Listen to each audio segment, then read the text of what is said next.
Hey everybody, I'm Jimmy Rance. I've been wanting to make this video for a while, so it's kind of fresh on my mind, so I thought I would talk about it. Nobody in prepping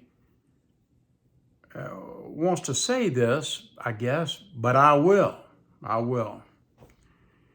And a long time ago, way back in YouTube, early YouTube, I probably was one of the founding people that started talking about prepping, about practical prepping, not doomsday prepping, but practical prepping. And as time went on, as the years went on, I started realizing that this stuff is just not making any sense to me anymore. It's not making sense to me at all, to be honest with you. Now, I'm not saying that I don't practice preparedness, because I do, but I left the prepping type mindset, the herd mentality, the sheeple people way and line of thinking. Again, it just didn't make any sense to me anymore. And one thing is I kept buying and buying and buying all of this stuff over and over and over, because when you first get into something, you're all excited about it and you think, well, yeah, what if this disaster happens? Am I able to deal with this? So you start looking around, whoa, well, I need this and I need that and I need this and that. And before you know it, you've spent $20,000. And you got your house has turned into really like a big warehouse. I had more stuff than I could really truly ever use, I think. I got to a point where I could literally supply a store with some stuff. That's how much stuff I got. Man, I had so much food and gear and this and that literally I could have opened up my own survival store if I wanted to. So what was happening that I found out as time went on, the prepping thing was very interesting. But I realized that it's just regurgitating the same information over and over and over. Like, you need food, stock up on water. Oh, you need water more than anything. You got to have emergency food. You got to have your bug out bag, and you got to have plate carriers, and you got to have your guns and your ammo, your first aid and your communications and all that stuff, your shelter, over and over and over, month in, month out. And it got to a point like, okay, I get it. Every time somebody makes a video about prepping, keep prepping, stack it to the rafters, keep prepping. And before you know it, you don't have a house. You have a warehouse just full of crap that usually ends up sitting in its box. Most people never take the stuff out and learn how to use it. So it's just beating a dead horse. It's the same message, guys, over and over and over. And then after that, they start shifting to this doom and gloom, and it shifts from like buying everything you can possibly buy. Like, everybody that's a prepper is a wealthy person. Every day you're supposed to go run out and buy a new something, a new bug out bag, or the latest flashlight, or you need this knife. Oh, this is the greatest knife, And it just got old. It almost turned into a big infomercial. It really, truly did.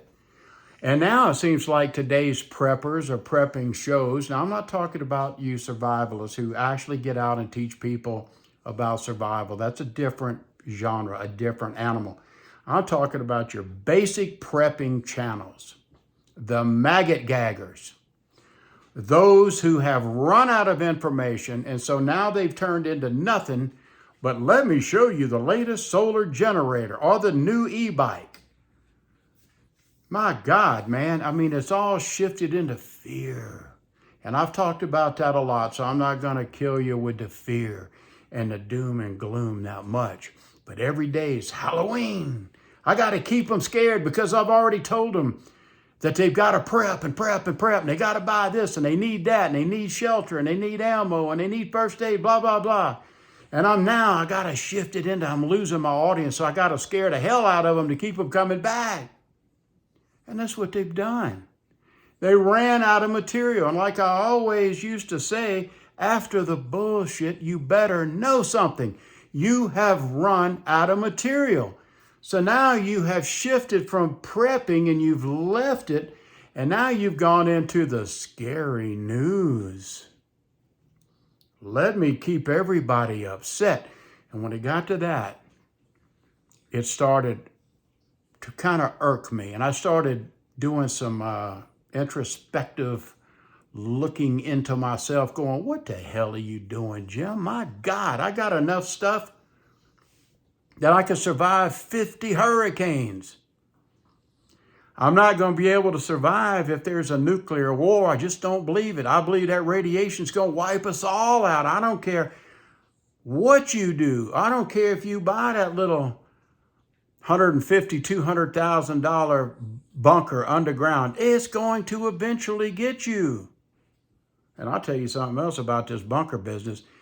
If you don't bury a bunker probably about 40 feet deep in the ground, these overhead satellites, they can pick you up. They know you're down there. You're literally in your own tomb down there. That's something else that they kind of don't like to talk about. But anyway, again, I did not get out of trying to be prepared because, again, I have been in real life and death situations where we had to be preppers. Either that or we died. I mean, we lost 2 houses. In one of the hurricanes we had 28 feet deep of water in my neighborhood. Now, was I there? No, we bugged out. But when we came back, that's when the real horror starts, is after the disaster. You're lucky if you can survive the disaster, but it's when the disaster is over, is when you better have your crap ready. That's when you need to have your food and water and first aid, communication, the normal basic things that you need.